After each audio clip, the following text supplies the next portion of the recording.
Livro segundo. Infeliz despertar no além. Na superlativa angústia em que se encontrava, hipnotizado pelo ódio de Dom Giovanni, Girolamo, que oscilava na demência entre as alucinações e o remorso que lhe deixavam o travo do desespero, não pôde refletir quanto ao gesto nefando da destruição da própria vida física, permitindo-se arrastar ao crime mais grave que o ser pode cometer contra si mesmo e a divindade, o autocídio.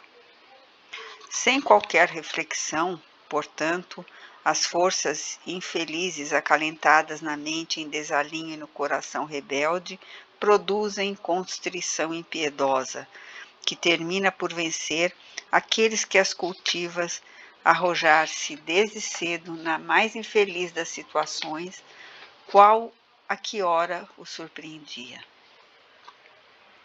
O suicídio revela no homem civilizado o estado aviltante a que ele relega a existência planetária, conduzido ao supremo ódio às leis divinas por ver-se atingido pela inapelável força da evolução, cobrando ao infrator as dívidas não resgatadas. Nesse mistério, o tempo não tem qualquer significação, importando não o período transcorrido entre o débito e o ressarcimento, mas a dívida em si mesmo. O suicida é um espírito soberbo e calceta que, na impossibilidade de atingir o fulcro da divindade que lhe não permite continuar semeando destruição, alucinado pelas ambições crescentes e selvagens, se destrói, tentando desse modo alcançar o sumo espírito da vida. Odiento e infeliz, arroja-se, porém, nos mais fundos despenhadeiros, cujo anteparo não consegue encontrar, experimentando inominável dor, enquanto perdurem as novas impressões que se lhe adicionam às angústias das quais desejou fugir e que o enlouquecem, sem roubar-lhe a consciência da própria insânia. Os séculos de civilização, de ética e cultura, não conseguiram fazer que um instinto de autodestruição, que apenas no homem se manifesta, já que os demais animais, não raciocinando, não se fazem vítima do hediondo crime, fosse dominado pela análise fria e nobre da razão. Pelo contrário, parece que nas nações chamadas supercivilizadas, pelo abuso das faculdades que revestem o ser, o homem atira-se cada vez mais, opiado no sorvedouro da autodestruição, consumido pelos excessos de todo porte, ensoberbecido pela técnica e amolentado pela comodidade perniciosa. Se anteriormente a forca anunciava a presença da civilização numa cidade, o alto índice de suicídio num povo atualmente revela a sua elevada cultura. Cultura, no entanto, pervertida sem Deus nem amor, sem vida nem sentimento. Cultura na inteligência, com amarguras do sentimento, altas aquisições externas, sem qualquer conquista interior. Vitórias sobre as realidades de fora e escravidão aos impositivos de dentro. Face às concessões facultadas pela moderna tecnologia e graças à decadência ética do mundo, favorecida pelo desgoverno e empobrecimento da fé nas grandes massas humanas, o ser marcha sob o azorrague de mil angústias, encontrando no suicídio a porta falsa para a equação de problemas que a ele compete resolver pelos processos de não violência, perseverando no dever sob o reto amparo do tempo. Impaciente por acomodação ao imediatismo, cujos frutos sempre colhe na árvore da oportunidade ligeira, transforma a paisagem íntima no inferno e entre as labaredas da inquietação levanta a mão que se converte em sicário da vida e atira-se na inditosa loucura da morte voluntária. em busca de um nada que seria o repouso eterno, numa violação das mais graves ao estatuto divino. Preferindo aceitar, o ser humano é um acidente biológico na escala zoológica, por retirar da sua consciência a responsabilidade para consigo mesmo. O homem cultiva o orgulho, a soberba, desenvolve a ferocidade, a rebeldia e jacta-se de ser senhor do mundo. Menos, sempre menos, senhor de si mesmo. Vivendo na condição predatória de explorar a Mãe Terra, quanto lhe facultam as possibilidades, faz-se ingrato, esquecendo de retribuir todas as concessões gratuitas que usufrui sem a menor consideração. A vida física e mental, o ar, a água refrescante, o fruto silvestre, a paisagem rica de colorido e perfume, a maravilha do sol, a bênção da noite, a dádiva das tempestades que lhe renovam a atmosfera, para somente pensar em si mesmos e nas baixas expressões do prazer animalizante. Escravo nas paredes celulares, encarcerado nas limitações do sentimento, entorpece cada vez mais, até que um último grito de dor o arroja do acume da vida, que deve sempre ser cultivada a qualquer preço de sacrifício e sofrimento. Ao abismo que se consumirá sem extinguir-se, enquanto lentos pela dor aumentada, correrão os tempos, realizando o seu abençoado trabalho purificador. Louca humanidade! Conquista o mundo, transforma condições climatéricas, corrige o terreno, arrasa montanhas, retifica ilhas e faz penínsulas, vence abismo com pontes audaciosas, reduz distâncias com aparelhos velozes, envia imagens sonoras e visuais a qualquer parte do orbe. Graças aos satélites artificiais, atinge a Lua, mas prefere adiar o encontro com a consciência. Vã cultura. Estuda a história do passado e do presente. Vaticina o futuro. Arregimenta princípios de escolaridade intelectual. Procede a julgamentos de vultos que foram fatores lídimos das civilizações. Examina estratégias bélicas e recompõe monumentos de arte na pintura, na estatuária, na arquitetura, na arqueologia. Ressuscita partituras que trazem a música dos mundos felizes.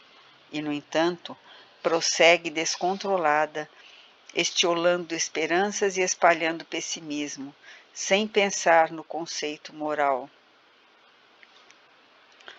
mediante o qual poderia resolver os magnos problemas da vida pelo autodescobrimento das virtudes e dos defeitos, desenvolvendo as primeiras e limiando os segundos, em incessante labor de superação dos males, acarretados pelas mesclas renascentes dos erros pretéritos na busca da luz futura. Insensata tecnologia.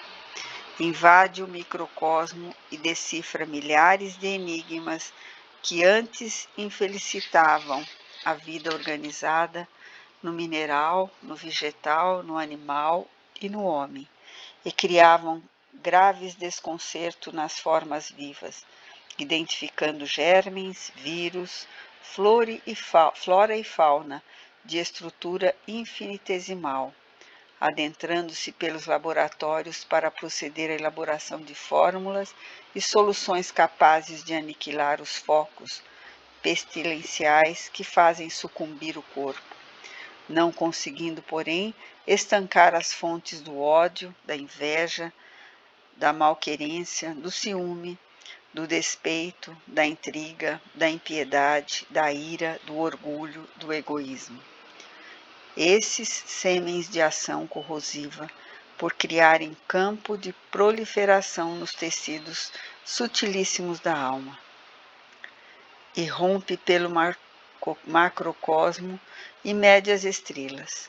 sonha com as colmeias globulares e as ilhas interplanetárias, identificando-as, classificando-as, conhecendo-as mediante os sinais de rádio, amando-as, prevê-lhes a idade, a distância em que se encontram.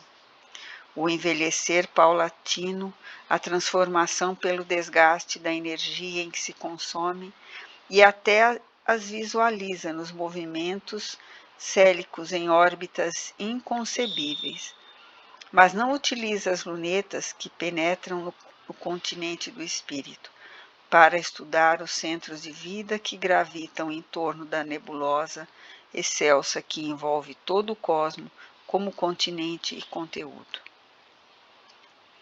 Após quase 12.000 anos de civilização, o homem parece apetecer-se em ser não apenas o lobo do homem, mas o chacal de si mesmo.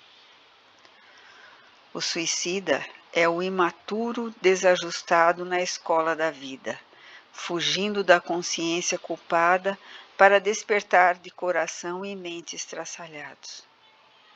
Enquanto não rutilar a fé poderosa e pura, que traduz a verdade maior do amor no coração da humanidade, o homem fugirá da vida para a realidade, afogando-se nos rios da imortalidade, sem consumir-se no aniquilamento que tanto persegue, não colimando o cobiçado objetivo. A ética, que na antiguidade orientava, afirmava o espírito e negava o mundo, renasceu no cristianismo, oferecendo no pessimismo em relação ao imediato o otimismo, de referência à imortalidade com as credenciais da esperança e da paz. No espiritismo, o mais eficiente antídoto contra o suicídio.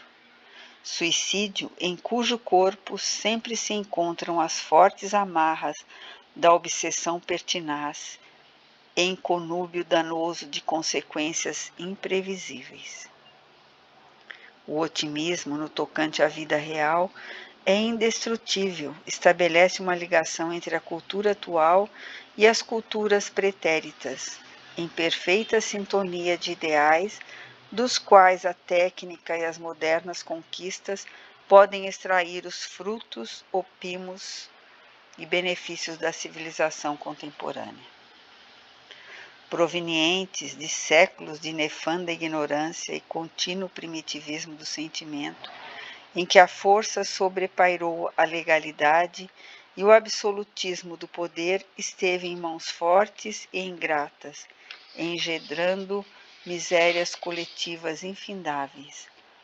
Renascem aqueles que foram factum dos males, embrulhados nos tecidos dos resgates, experimentando entre revoltas injustificáveis o clima de dor e sombra que produziram para si mesmos. Ambientados à dominação e açoitados pelas vítimas que se demoram em outra vibração da vida, raramente têm o caráter capaz de suportar os impositivos evolutivos, deixando-se solapar pelo desânimo e pela acrimônia, que culminam no suicídio enganoso e cruel. Verdadeira chaga social na velha Roma constituía a honra dar a sua pela vida do imperador.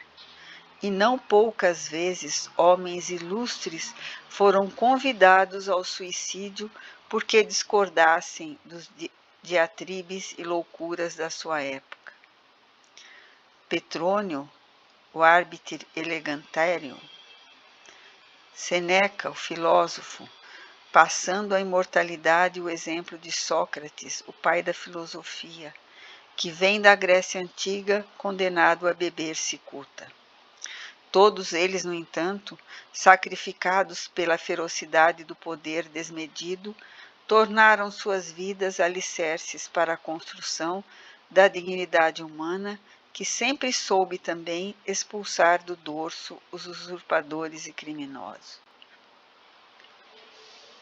A liberdade humana, num crescendo, transformou-se em degradante libertinagem, nos dias modernos e fez-se fator preponderante para tornar o suicídio uma solução, considerando que o desvitalizar da pujança do caráter faz que o homem seja somente o seu exterior dourado e enganoso, não as suas qualidades morais elevadas. Período cíclico que representa trânsito na evolução do ser e do planeta que o agasalha. O apagar das luzes da cultura otimista sob as sombras destrutivas do pessimismo impõe que surjam um claro escuro, uma fímbria representativa do ascender de novas luzes que significam a madrugada do novo dia, no qual o aforismo latino Veneratio Vitae estabelecerá novas linhas de comportamento humano e social, facultando ao homem a vitória sobre as tentações da fuga, o primitivismo das sensações, altos objetivos que devem caracterizar a própria humanidade. Enquanto o suor lhe escorria pelas mãos, álgidas pela face e pelo todo o corpo ao colocar a corda no nó corrediço no pescoço, enlanguecido com as artérias entumecidas e se arrebentarem nas têmporas sobre o guante odiento dos sicários implacáveis que o dominavam do além-túmulo, não podia Girolamo ver nem sentir a turba exaltada de espíritos infelizes que o seguiam em desordem e vandalismo hediondo. Ávidos para se atirarem, tão logo fossem violentados os liames da vida carnal, sobre a energia em desassociação nos despojos, quais abutres ou chacais que apenas aguardam a morte do animal para roubar-lhe as expressões cadavéricas. A situação ali não diferia muito. Espíritos em deformações apavorantes, transformados em vampiros sugadores do fluido vital, em estado de incontida volúpia, amedrontados ante a possibilidade de perderem a presa fácil, assolavam o enfermo e transmitiam-lhe ideias desconexas deprimentes, a fim de o tomarem nas mãos.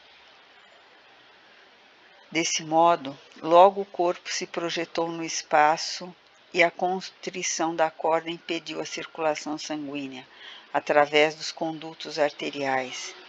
O espírito passou a experimentar imensurável asfixia, que lhe chegava dos estertores orgânicos, e enquanto se debatia no desespero de libertar-se da corda assassina, o suicida sentia já o efeito medonho do crime que acabara de perpetrar. Era como alguém que estivesse metido em roupa de ferro, que possuísse a faculdade de encolher, estraçalhando rítmica, contínua, inexoravelmente o corpo entanguido dentro de dimensões cada vez menores.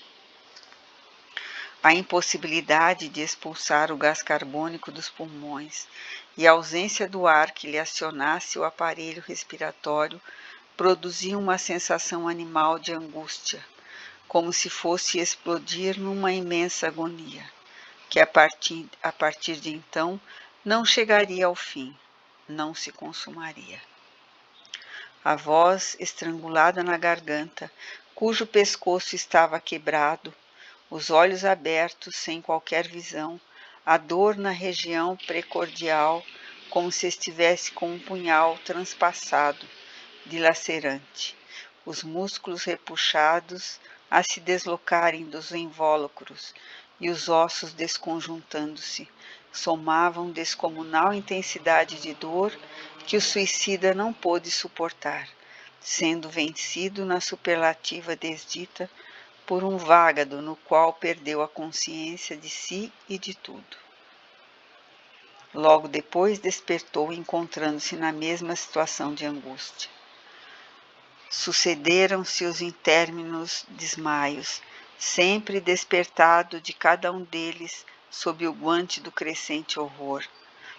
num mundo espectral de sombras espessas de frio indescritível, que martelava nos ossos, parecendo lâminas finas e aguçadas a cortarem cada tecido, cada fibra, cada órgão, já agora em desconcerto total. Cessada a irrigação do cérebro pelo oxigênio que o mantém vivo, começaram a morrer as células encarregadas do milagre da vida, nos sentidos físicos e psíquicos. Os plexos, violentamente agredidos, arrebentaram-se e, parecendo flores que desabrochassem intempestivamente, deixando escorrer inexorável perfume, perdendo o pólen e a seiva, simultaneamente exteriorizavam as forças criadoras da vida, despejando as energias vitais que se faziam depositários, atraindo a horda de vândalos espirituais que se atiraram vorazes, vampirizadores, desesperados, sugando-as em inimaginável ferocidade. Lobos esfaimados arrojavam-se uns sobre os outros, disputando o maior quinhão, a quantidade mais expressiva, enquanto as amarras perispirituais resistiam ao impacto do esfacelamento da vida física, sem desligar o espírito dos fortes vínculos com o corpo. As funções físicas e mentais foram lamentavelmente interrompidas, advindo a morte da vida orgânica. Nunca, porém, o desligamento espiritual, a libertação do criminoso que acompanharia, doravante, a desassociação celular engastulado no castelo de carne que desrespeitou, presídio, látigo, túmulo a que se fixaria por longo período. Nos sucessivos delíquios que era vítima, o suicida não se apercebia do que se tratava. Turbilhonavam na mente avassalada pelo estupor crescente da loucura, na qual não se apagara de todo a consciência. O desejo de morrer que lhe armara as mãos com um laço criminoso e a voragem do bailado, macabro em visões tormentosas num crescendo aterrador, com dores superlativas. Naquele martelar das impressões em atropelo sucessivo, supunha que se houvesse arrebentado a corda, não obstante as dores da constrição no pescoço e asfixia. O sonhado esquecimento que ao grande e o enorme êngodo não chegava. Rebolcava-se, todavia pendente no laço, sofrendo o enforcar sem limite que não atingia o fim.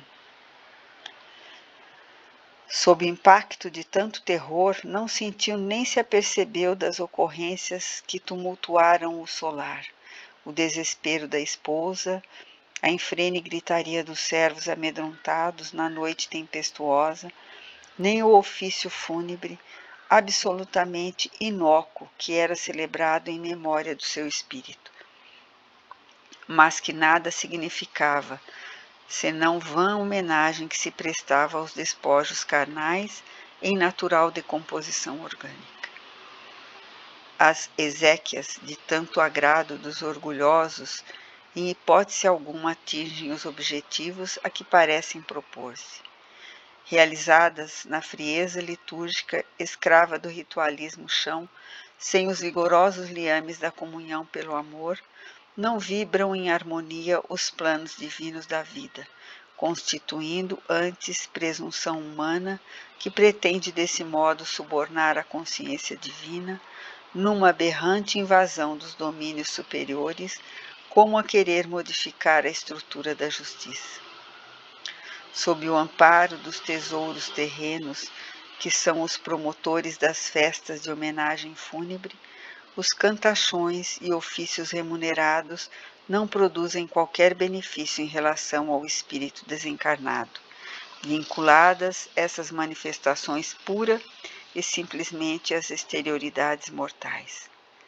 A chusma de desencarnados em opressiva condição de miséria interior, vândalos e escravos dos fluidos materiais, acompanhou o esquife à urna em que foi depositado na capela da família, prosseguindo na sucção das energias que se exteriorizavam pelo rompimento intempestivo do vaso carnal.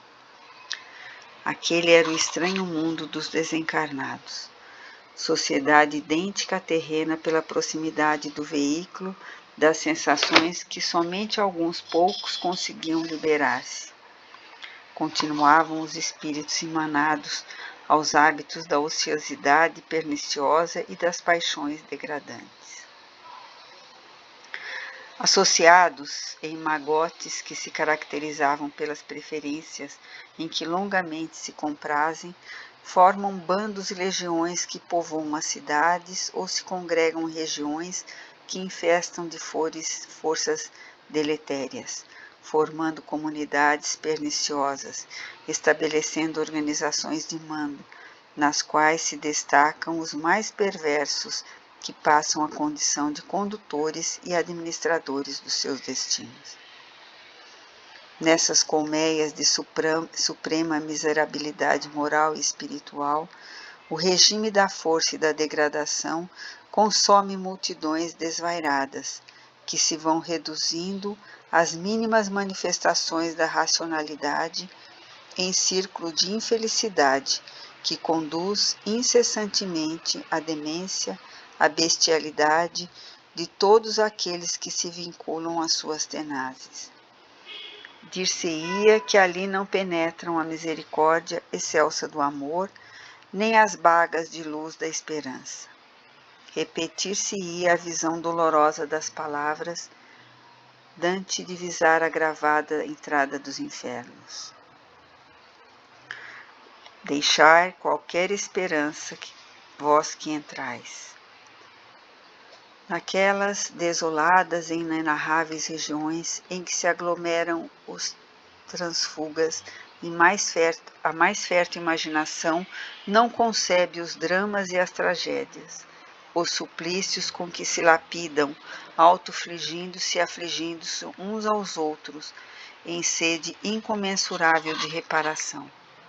O acontecimento, embora inconcebível pela dor que produz, é parte da divina mercê, que se utiliza de todas as circunstâncias de tempo e lugar, situação e forma para despertar os profundamente anestesiados nos centros da lucidez, hipnotizados pela febre dos desejos, que gravitam apenas nos instintos, ferreteados pela lancinante agonia, única linguagem que lhes pode chegar à acústica do espírito infeliz, impulsionando-os pelo incontido desejo de paz na desgraça em que padecem, para sair dos bastardos estados do primitivismo.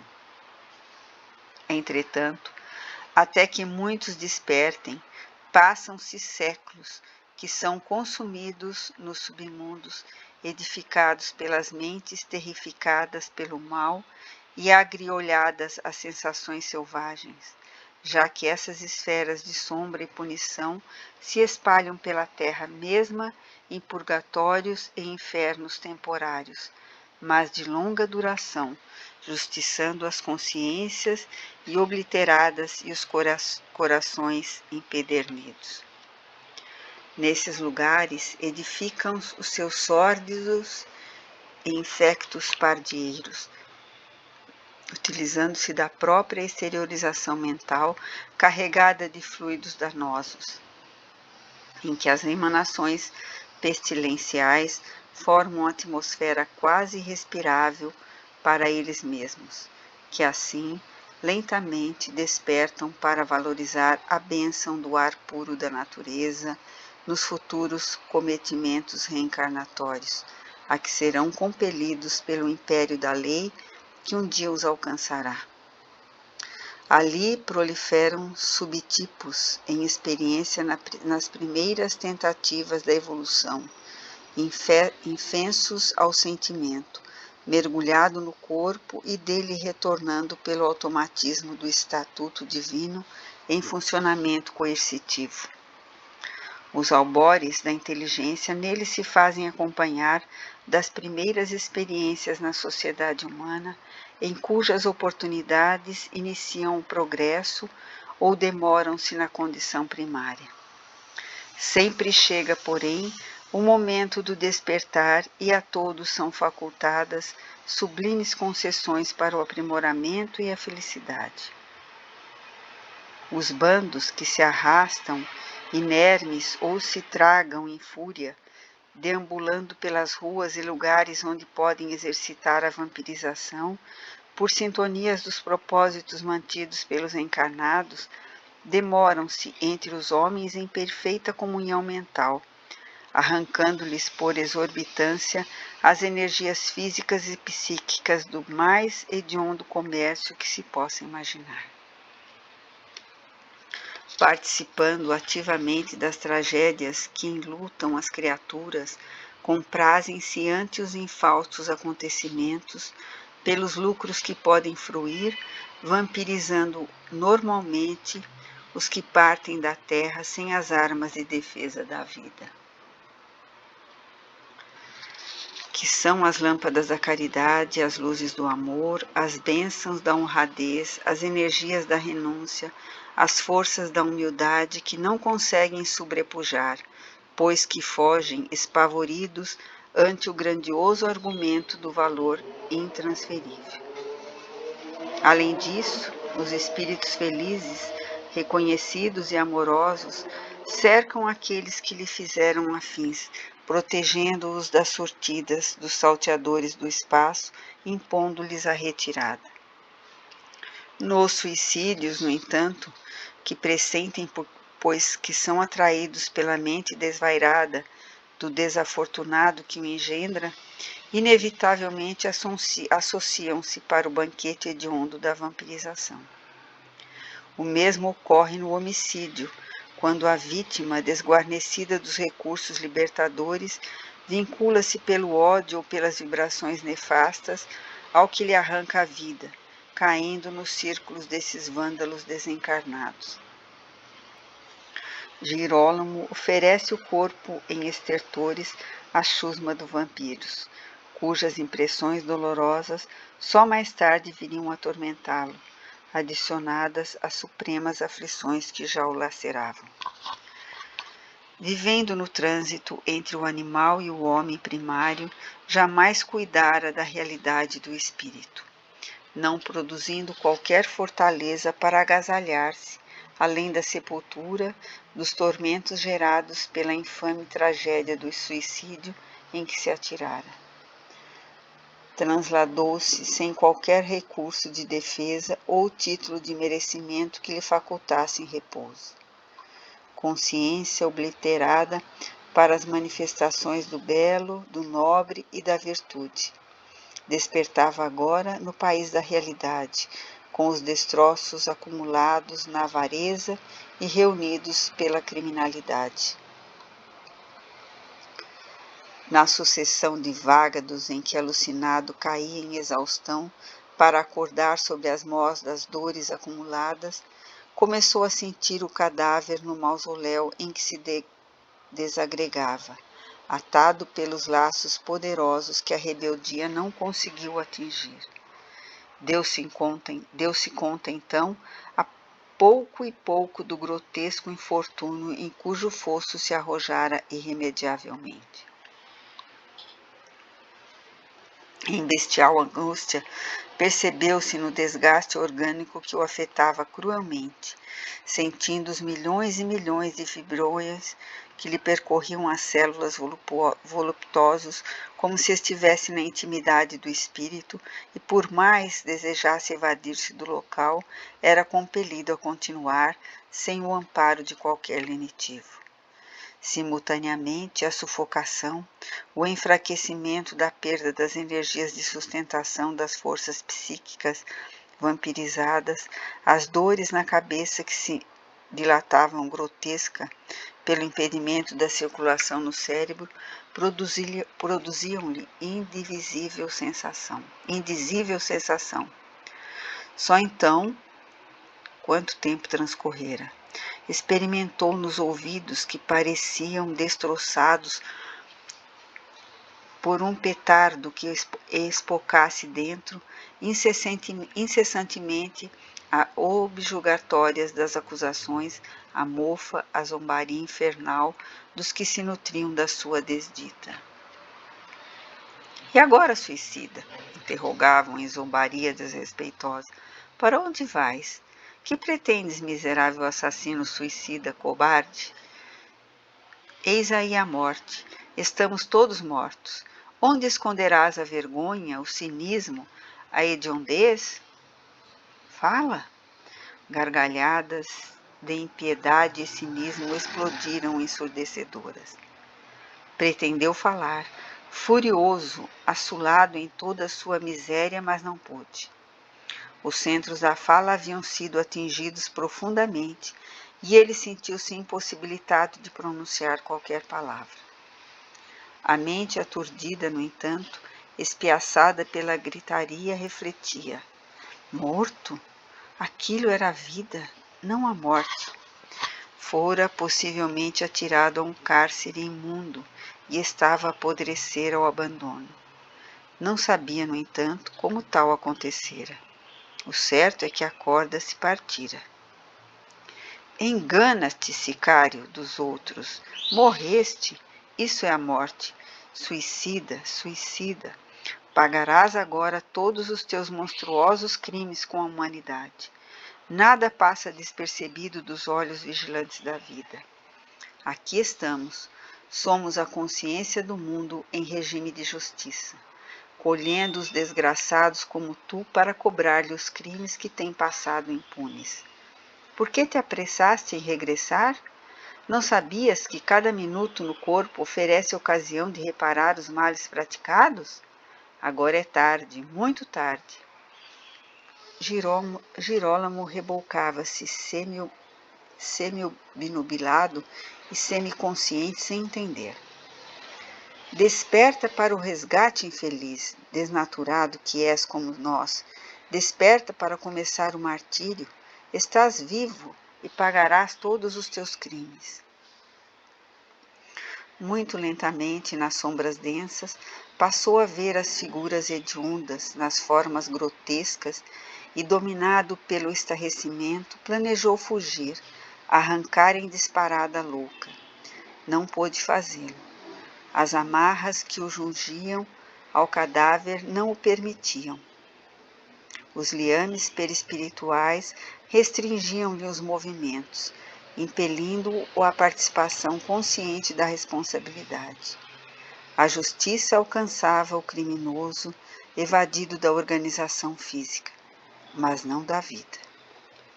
Nesse comenos em que se sucedem as volumosas e contínuas venturas, Girolamo se vê e estarrece-se as figuras de Dom Giovanni e Assunta, suas vítimas, seus verdugos. A máscara de dor e ódio das personagens enfurecidas e descompostas levam-no ao demorado desmaio. Tão pronto recobra a consciência naquele hórrido martírio, ouve com infinito pavor. Somos os teus atuais juízes, diz-lhe o duque. Serás julgado e devidamente punido. Ainda não começaram os teus padecimentos. Disse-te que não ficarias impune, miserável. Acorda logo para a recuperação. Seremos os teus acusadores. Esperemos que se afrouxem mais os laços que te atam a esses restos após o que serás translado ao tribunal. Não fugirás, pois não tens onde esconder-te. Surpreendi-te, infame. Ninguém ou nada interferirá a teu favor, pois, além de tudo, és suicida. Acorda para pagar.